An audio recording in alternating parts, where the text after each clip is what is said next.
Brazil, ladies and gentlemen, introducing Renato, Babalu, Sobral.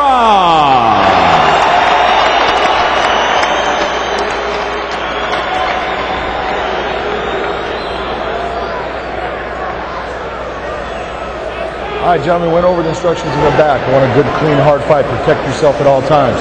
You want to touch gloves now. Let's get it on.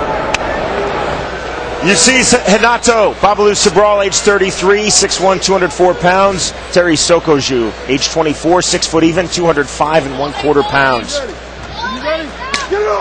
The bell in round number 1. Sobral in the black trunks, Sokoudjou in the red trunks. This in the light heavyweight division. Now, Sokoudjou told us in the fighter interview, he says, I'm ready for any kind of Babalu. I don't care if he's aggressive or not. I think that's going to be one of the keys here for Sobral early is don't get caught in a brawl. He tends to come out very, very aggressively sometimes. I think it's in his advantage to move his feet, set it up, start a little bit slower. Well, as I see here, you see Babalu, he's really heavy on his feet, and Sokoudjou's really light on his toes, so let's see who's the person who can get off the quickest. You're not going to take a shot like that on Sokoudjou and take him out. You can see Sokoudjou's power. Once he got that forearm in front of Babalu's face, he just shoved him right off. That's a strong guy. Sokoudjou winning the 2001 U.S. Open Judo Championship, and he's talked for over 2 years now about turning pro in boxing as well. Sokoudjou training out of Temecula with Team Quest, so you know he's got some great grapplers in his corner like Dan Henderson. He's going with great wrestlers every day. Babalu tries to belly to belly. And that's really hard to do with someone at Sokoudjou's level in judo. Here, Sokoudjou has double underhooks, has him against the ring. Nice knees by both guys. The two fighters trading knees. Now you can see here, he actually has the body lock position, but his arm is locked over the rope itself, so he can't finish the takedown from this position. He's going to have to let go of his hands and try to relock again. It's going to be hard for anybody in the world to throw Sokoudjou with that judo background. Very short, very squat, very strong. He's a hard guy to get off his feet. Sobral complaining to our referee John McCarthy that Sokoudjou was holding the ropes. That's the reason for the separation. Well, I think it was an automatic with Sokoudjou when he went for the body lock on Sobral that he actually overhooked the rope itself, and he was stuck, but he didn't want to let go because he was in the dominant position. You know, that's a hard thing to do as a fighter, you know. I'm not letting go and getting thrown, so I don't care if I end up grabbing the ropes and get warned for it. Audacious high kick a moment ago, missing by Sobral. That will get Sokoudjou's attention. Uh-oh, giving up his back to Babalu. That's not a good idea. Sokoudjou almost trying to dive out of the ring to get out of that position. Well, here's another great advantage for fighting in a ring that actually Sokoudjou was in a bad position, and he's going to get put back in this position, but not on his knees where they finish the fight. Great job of refereeing by Big John McCarthy. You know, that's one thing a veteran fighter will never do. Whenever they break you up, you never go back where you were. If a guy's got hooks, you find a way to get that hook out. Sobral again going for the belly-to-belly, Jimmy. Again, it fails. It's really hard to throw at judo guys just because their hips are so square and they have such strong hips. And Sokoudjou is a very, very strong judo master. Well, the problem is that Sokoudjou now on top can land some dangerous strikes, but he's in a difficult spot. Babalu is very good on the ground and has a very active guard. Yeah, but Sokoudjou's raining these elbows down and punches.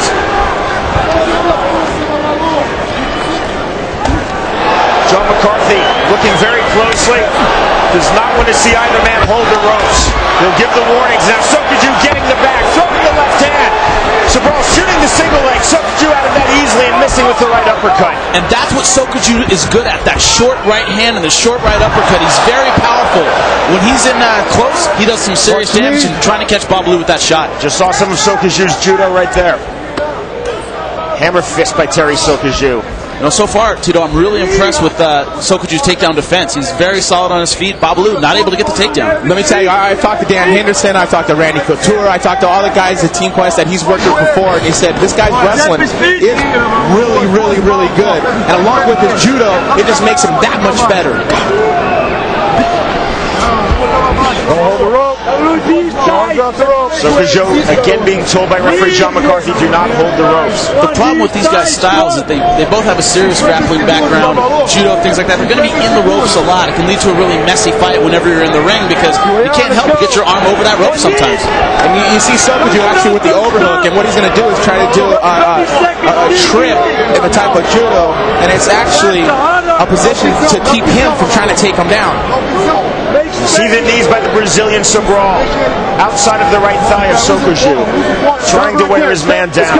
I think that's a position where Babalu's going to have a little bit of advantage. I think Sokoudjou has great hands, a lot of power in his fists, but when it comes to the straight Muay Thai, I think Babalu has a lot more experience in that regard. He should throw a lot of those knees.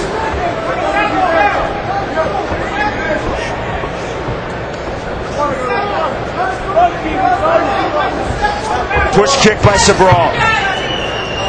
You see Sobral actually, when he throws his kicks, he drops his hands. Sokoudjou just needs to step down the middle and drop a right hand down the pipe if he can. The bell at the end of round number 1. I would say that is a very, very close round, a tough one to score. I would slightly give the edge to Sokoudjou in that round. Stopped a lot of Sobral's takedowns and landed some good shots. Had him rocked a couple times.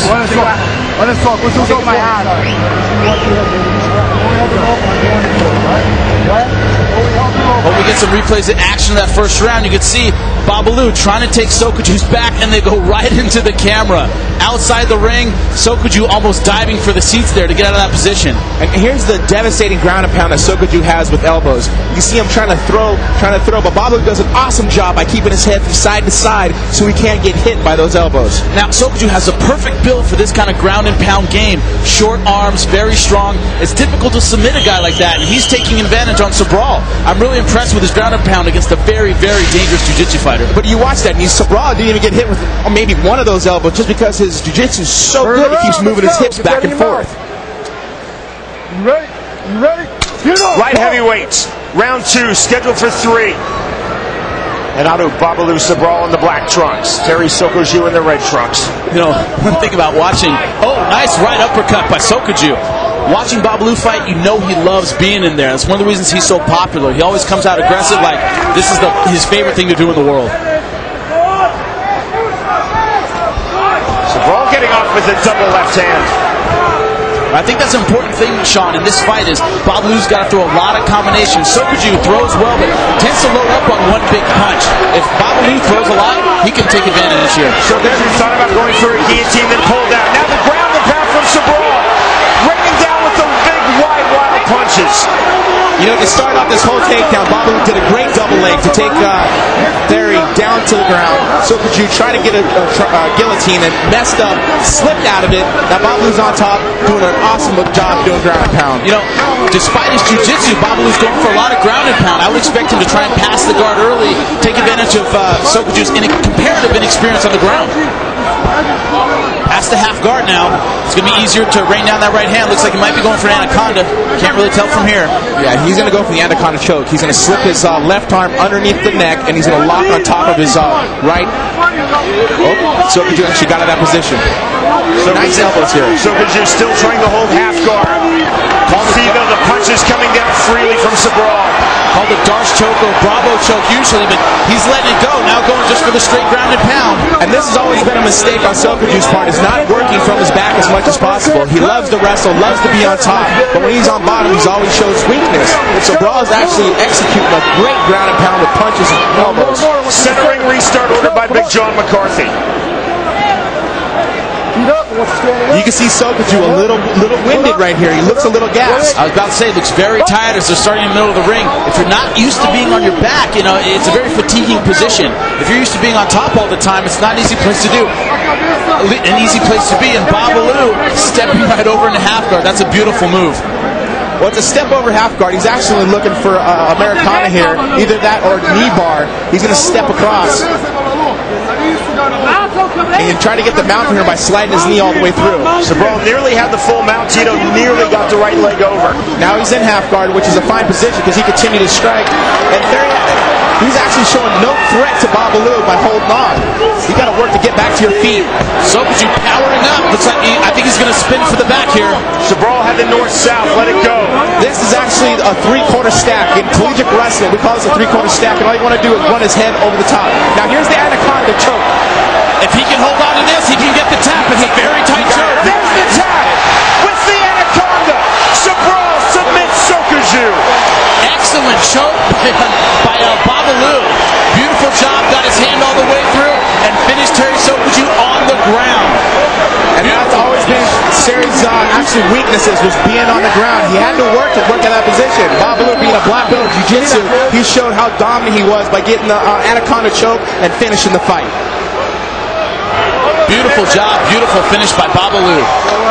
Sean, that's the dominance of a Jiu-Jitsu black belt, well-schooled at Baja Gracie.